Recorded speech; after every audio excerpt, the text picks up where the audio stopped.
আসসালামু আলাইকুম। সকলে কেমন আছেন? আশা করি আল্লাহর রহমতে ভালো আছেন। তো ইতিমধ্যেই সপ্তম শ্রেণীর বাংলা শিক্ষার্থীদের নির্দেশনা অর্থাৎ প্রশ্নপত্র আমি কিন্তু পেয়ে গেছি। তো সে সম্পর্কে আমি আলোচনা করছি।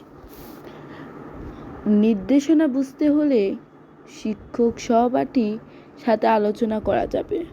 প্রয়োজনে পাঠ্যপুস্তকের পাঠ্য বইয়ের সাহায্য নেওয়া যাবে।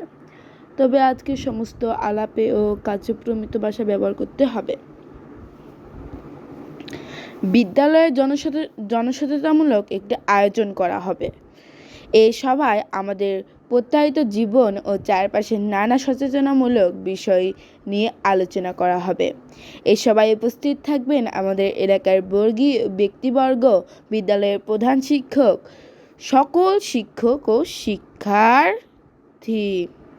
তো এটা আয়োজন করতে হবে কি হবে না, এটা তোমাদের স্কুল অথবা এই আয়োজনের জন্য বিভিন্ন লেখা যেরকম শিল্প সংস্কৃতি করেছিলেন, তো মেবি আয়োজন হবে। তো শুরু করা যাক। কাজ এক, জোড়ায় আলোচনা করে নিচের কাজগুলো এককভাবে করো। ক, প্রত্যায়িক জীবন থেকে বা চারপাশ থেকে বিভিন্ন কিছু সমস্যা খুঁজে বের করে তার একটি তালিকা তৈরি করো, যেগুলো প্রতিকারের জন্য সচেতনামূলক প্রয়োজন। নিজে কিছু বিষয় খুঁজে বের করার পর বন্ধুর সাথে আলোচনা করো, তার মতামত নিয়ে আরও কিছু বিষয় তোমরা তালিকায় যুক্ত করতে পারো। মেবি তার এখানে জোড়াই কাজ হবে। কিসের কাজ? জোড়াই কাজ। কিসের? জোড়া। পেয়ার কাজ। পেয়ার ওয়ার্ক হবে এখানে। তুমি কোন বিষয়গুলো নিজে খুঁজে পেয়েছো আর কোন বিষয়গুলো আলোচনার মাধ্যমে উঠেছে তা উল্লেখ করতে হবে। নিচের ছকের মতো একটি খাতায় ছক এঁকে তোমরা তালিকাটি করতে পারো। তোমার এলাকায় এমন সমস্যা যার জন্য জনসচেতনতা প্রয়োজন। আমার খুঁজে পাওয়া সমস্যা, আমার বন্ধুর খুঁজে পাওয়ার সমস্যা। খ, এবার তালিকা থেকে দুইটি বিষয় নির্বাচন করো। বিষয় দুটি এমন হবে যা সকলের জন্য প্রয়োজনীয় বলে তুমি মনে করেছো। এরপর বিষয় দুইটির জন্য আলাদাভাবে দুইজনের সাথে দুইটি সংক্ষিপ্ত কথোপকথন তৈরি করো। ডায়লগ লিখতে হবে। এখানে কি লিখতে হবে? ডায়লগ, কথোপকথন লেখার জন্য নিচের নির্দেশনাগুলো অনুসরণ করবে। যেগুলো অনুসরণ কথা আছে ওগুলো কিন্তু আমাদের অনুসরণ করতে হবে। একজন বয়োজ্যেষ্ঠ এবং একজন সমবয়সীর সাথে কথোপকথনের জন্য দুইটি আলাদা নমুনা লিখতে হবে। সংলাপ লেখার সময়ে সর্বনাম ও ক্রিয়াপদের মর্যাদা রক্ষা করতে হবে। সংলাপ লেখার সময়ে প্রসঙ্গের মধ্যে থাকতে হবে। তো বুঝতে পেরেছো? এরপরে পেজে যাব। এখন পেজ 2। আরেকটা বিষয় তোমাদের খেয়াল রাখতে হবে, সেটা হচ্ছে কথোপকথনের সময় আমাদের বাক্য, সরল বাক্য, জটিল বাক্য ও যৌগিক বাক্য, 3 ধরনের বাক্য ব্যবহার করতে হবে। আমরা যখন কাজটি করব তখন আমাদের 3টি ধরনের বাক্য ব্যবহার করতে হবে। 3 ধরনের বাক্য কিন্তু করতে হবে: সরল, জটিল,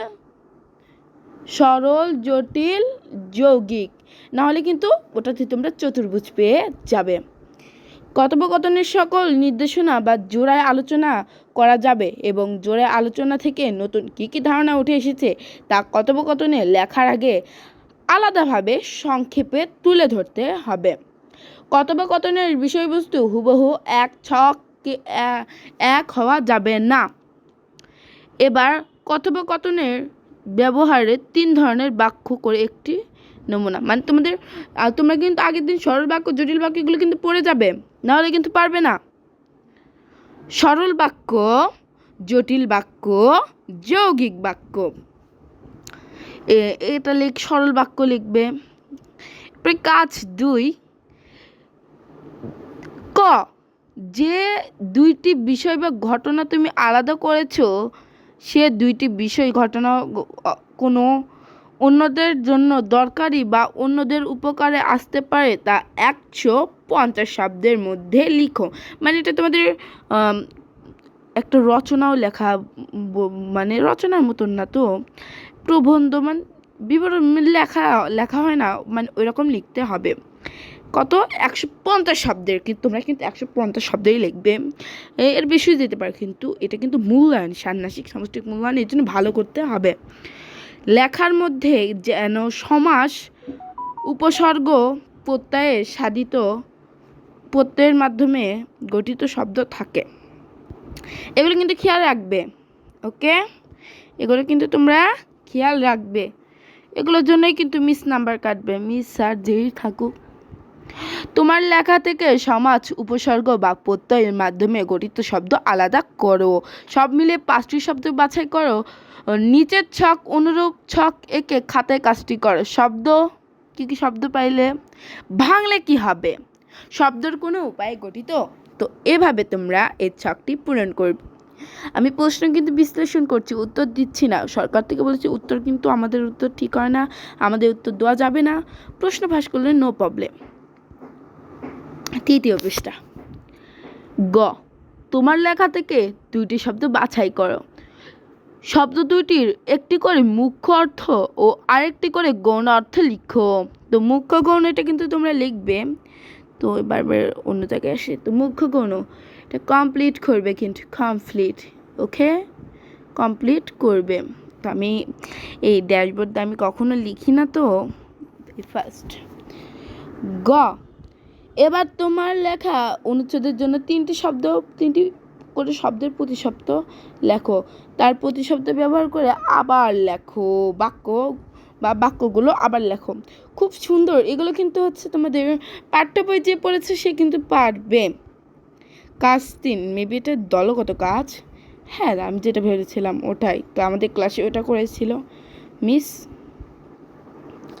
কাজ 3, আসন্ন জনসচেতনামূলক সবার জন্য তোমরা বাছাই করা ঘটনা বা বিষয়টির সঙ্গে সম্পর্কিত করে ব্যানার, ফেস্টুন, পোস্টার, প্লেবোর্ড, বিলবোর্ড, নোটিশ, লিফলেট, মোড়কের লেখা, বিজ্ঞাপন, আমন্ত্রণের মধ্যে থেকে যে কোনো 2টি নমুনা লেখা তৈরি করো। কাজটি হবে একটি দলীয় কাজ। কাজটি কী হবে? দলীয়। কাজটি কী কাজ? দলীয় কাজ। একক কাজ আছে, কিন্তু দেখতে পাচ্ছ জোড়াই কাজ আছে। এই কাজটি হবে তোমাদের দলীয়। কোন কাজ দলীয় হবে? এই তো এই কাজ। এই কাজ কি হবে? দলীয়। 5 জনের দলে কাজটি করা যাবে। শিক্ষার্থীর সংখ্যা কম বেশি বিবেচনা করে শিক্ষক বিভিন্নভাবে দল গঠন করা যেতে পারে। আলোচনার মাধ্যমে লেখার কাঠামো বা কীরকম লেখা যেতে পারে তা ঠিক করতে হবে। দলের প্রত্যেক সদস্য যেন 2টি করে নমুনা করে নিজ খাতায় তৈরি করবে। দলের সদস্যরা নিজের মধ্যে আলোচনা করে ঠিক করবে যে কোন নমুনা তৈরি করবে। তবে প্রতিটি দলেরই বিভিন্ন ধরনের লেখার নমুনা থাকতে হবে। কিছু নির্দিষ্ট ধরন লেখা পুনরাবৃত্তি করা যাবে না। নমুনা লেখাটির আগে দলীয় কাজের মাধ্যমে সিদ্ধান্ত নেওয়া হয়েছে, গুরুত্বপূর্ণ বিষয় উঠে এসেছে তা লিখতে হবে। তো সবাই দোয়া রাখবে আমার জন্য। আমিও ষান্মাসিক সামষ্টিক মূল্যায়নের একজন শিক্ষার্থী, 7ম শ্রেণীরই। তো প্রশ্ন কিন্তু ইজি হয়েছে। কি হয়েছে? ইজি। তো এই প্রশ্নটা এই তো দেখতে পাচ্ছ, এটা কিন্তু দল তোমাদের সাবমিট করে দেবে, আর কাজটি কিন্তু দলগত। এটা ইম্পর্টেন্ট এই পেজের। এবার বাকি পেজের এই পেজের প্রথম দিকে যাই। এই তো যে সবই কিন্তু ইম্পর্টেন্ট, এটাও ইম্পর্টেন্ট, একটা ইম্পর্টেন্ট। এই তো এটাও ইম্পর্টেন্ট, এগুলো পড়বে, সবই ইম্পর্টেন্ট, শুধু একটা না। তো কথা না বাড়াই, আল্লাহ হাফেজ।